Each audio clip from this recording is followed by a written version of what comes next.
હું પાટણ જિલ્લાનો ખેડૂત છું અને આ જેતપુરમાં બીજી વાર આવ્યો છું. તો તમામ મારી સાથે નારો બોલો, જય કિસાન, જય કિસાન, ભારત માતા કી. મિત્રો, આગળ પણ હું એક દિવસ આવી ગયો છું તમારી સમક્ષ અને આ બીજી વાર આવ્યો છું. આજે એટલા માટે આવ્યો છું તમારા માટે કે જે આપણામાં આપણું સંગઠન તોડવાનું, કિસાનોના ન્યાયને અને પોતાના કિસાનોના હકને જે ભાગવા તોડવાની જે આ સરકાર નીતિ અપનાવી રહી છે ને, એ નીતિ તોડવા માટે એમના જે પણ કાવતરા છે ને, એ કાવતરા બિલકુલ ચાલે એમ નથી. એટલા માટે બીજી વાર હું આવ્યો છું અને આ બીજી વાર નહીં, તમે કહેશો એટલી વાર આવશો અમે. હું પોતે બિઝનેસમેન, અમદાવાદ બિઝનેસ છે પોતાનો, બિઝનેસ છોડીને અહીંયા આવું છું કારણ કે હું ખેડૂત છું. મારે પણ 10 વીઘા જમીન છે અને મારે પણ મારા બાળકોના માટે જમીન બચાવવાની છે.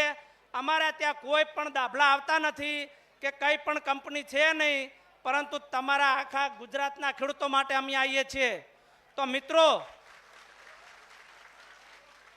આ મોરબીના જે ખેડૂતો જે આંદોલન કરી રહ્યા છે ને, એમને સહારો બનવા અમે આવ્યા છો. અને સહારો હંમેશા ખેડૂતની ગમે ત્યાં ગુજરાતમાં કોઈ પણ તાલુકામાં, કોઈ પણ જિલ્લામાં, ગુજરાતમાં ગમે તે જગ્યાએ છે તો અમે હાજર હશું. આજ સુધી ખેડૂતની સાથે છીએ. અને આ સરકાર જે કાયદા કાનૂન જે આપણને ભણાવે છે ખેડૂતને, અને સરકારને આપણે બનાવી છે, એ આપણને બનાવી રહ્યા છે. મિત્રો, લડાઈ લાંબી છે, હાર બિલકુલ માનતા નહીં. આ એક દિવસની લડાઈ નથી.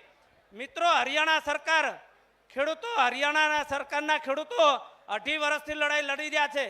ત્યારે તમને એક નાની વાત કરીશ કે એ હરિયાણા જે ખેડૂતો છે 2.5 વર્ષથી લડાઈ લડી રહ્યા છે, એ લોકોને પોલિસી નક્કી થઈ છે 6ઠી તારીખ 6ઠા મહિનાની. આ 2026, હજુ બહુ દિવસ થયા નથી. એમને 765 કેવીના દાખલા એમના ખેતરોમાં આવે છે. એમને 2,95,00,000થી 7.5 કરોડ આપ્યા છે. કેટલા? અને આ પોલિસી છે મારી હાથમાં, પોલિસી હમણે જાહેર કરી છે. અને એમનું જે સંગઠન છે ને, એ આપણને સાથ આપવા પણ તૈયાર છે. અમે જોડાયેલા છો એમાં, એમની જોડે અમારી જોડે વાત થાય છે. અને આપણે કહીએ ને તો એ ગમે ત્યાં આવી શકે છે. ક્યારે આવે છે કે આપણે બધા કિસાનો લડી રહ્યા છો. અહીંયા કોઈ રાજકીય પાર્ટી નથી, પરંતુ એકલો કિસાન છે ને, એટલા માટે કોઈ બી પક્ષ આવી શકે છે, કોઈ પણ ખેડૂત આવી શકે છે. મિત્રો, આ લડાઈ ખૂબ જ મોટી છે. મારા ગામમાં આદિત્ય બિરલા સોલાર કંપનીએ 3,000 વીઘા જમીન લીધી છે. હું એકલો ખેડૂત 2.5 વર્ષથી લડી રહ્યો છું. એકલો ખેડૂત 2.5 વર્ષથી લડી રહ્યો છું. મારા ગામના મને કોઈ સાથ નથી આપતા, પરંતુ મેં વકીલ લડ્યો છું, મેં ખેતર આપ્યું નથી. અને તેમ છતાં 2.5 વર્ષથી મારા ખેડૂતો માટે, મારા તાલુકાના, મારા રાજ્યના ખેડૂતો માટે લડી રહ્યો છું. તો મિત્રો, આપણે લડવું એ આપણો અધિકાર છે. અને આ સરકાર આગળ જે આપણે 4 ગણું જે વળતર જે એસઓપી બનાવી છે, જે 2013નો કાયદો જમીન સંપાદનનો, એ લઈને જંપીશું. આ 2 ગણું વળતર અમારે એવું જોતું નથી, એ માન્ય નથી, બિલકુલ આપણે લેવાનું થતું નથી. જો આટલી સંખ્યામાં જેતપુરમાં જો બધા ગુજરાતના ખેડૂતો આવતા હોય એટલે દૂરથી, તો આપણને થોડો આનંદ થાય છે કે ના, અમારે જવું પડે. પૈસા તો આજ છે ને કાલ નથી, પરંતુ ખેડૂતો માટે આખા ગુજરાતના જે પણ ખેડૂત ભાઈઓ ઉપવાસ કરી રહ્યા છે, ત્યારે અમને એમ થાય છે કે અમે એસીઓમાં જઈને કઈ રીતે ઊંઘી જઈએ. અમે પણ ખેડૂતના દીકરા છીએ, એટલે અમને આ ઉત્સાહ થાય છે. અને આપણે લોબી લડાઈ છે, આ હાર માનવાની નથી. અને આવી સરકારો તો કેટલી આવી છે ને કેટલી જવાની છે. અને આગળ 2027 આવે છે, સરકારને કહીએ છીએ ધ્યાનમાં રાખે. એવું નથી, આ સરકાર છે તો બીજી લાવતા અમને આવડે છે, બરોબર? એટલે 2027 નજીક છે. આપણી લડાઈ ભલે 2027થી ચાલે, કોઈ ફેર પડે નહીં.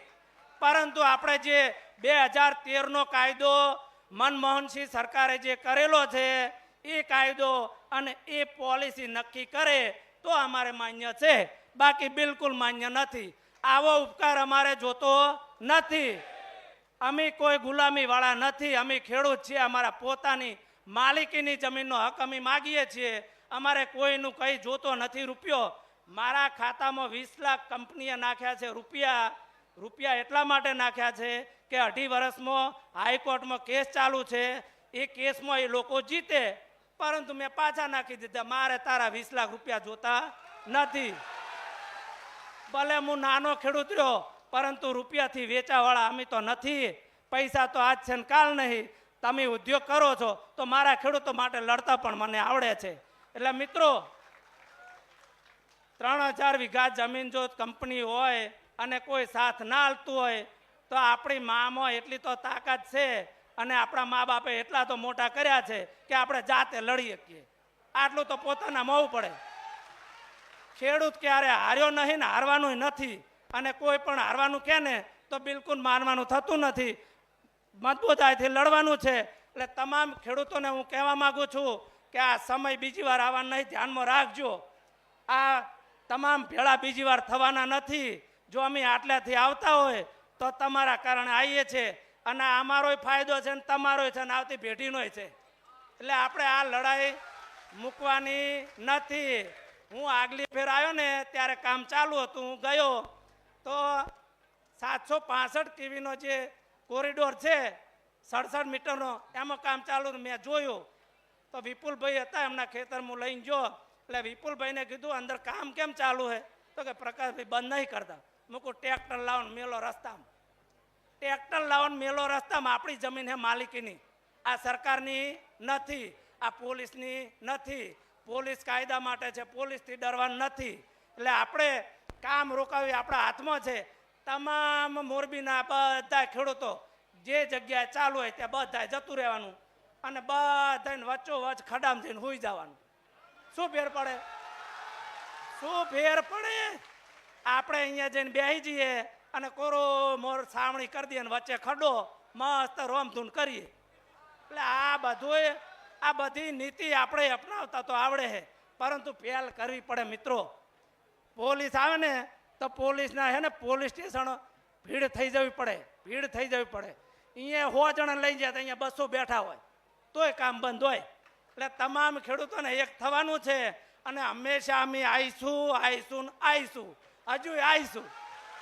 ગમે ત્યારે હાજર છીએ. ભલે કોઈ ખેડૂત બીજો નહીં આવે, પરંતુ અમે આવીશું. અને ગુજરાતના ખેડૂતો માટે અમે તૈયાર છીએ. આ આપણે જે 2 ઘણું જે ડબલ કહે છે ને કે ડબલ વળતર, અમારે ડબલ જોતું નથી. અમારે તો 4 ઘણું જોઈએ. ચેટલું? 4 ઘણું. અને એ પહેલા SOP થઈ ગયેલી છે, ખાલી માન્ય કરો, બસ આટલું. એટલે તમામ ખેડૂતોને અને બહેનોને અને મારા બાળકોને કહેવા માંગુ છું કે આ જોશથી આપણે લડવાનું છે. લડાઈ લોબી છે, લડીશું તો જીતીશું. જય કિસાન, જય કિસાન. હસ્તુ. Thank you. આભાર.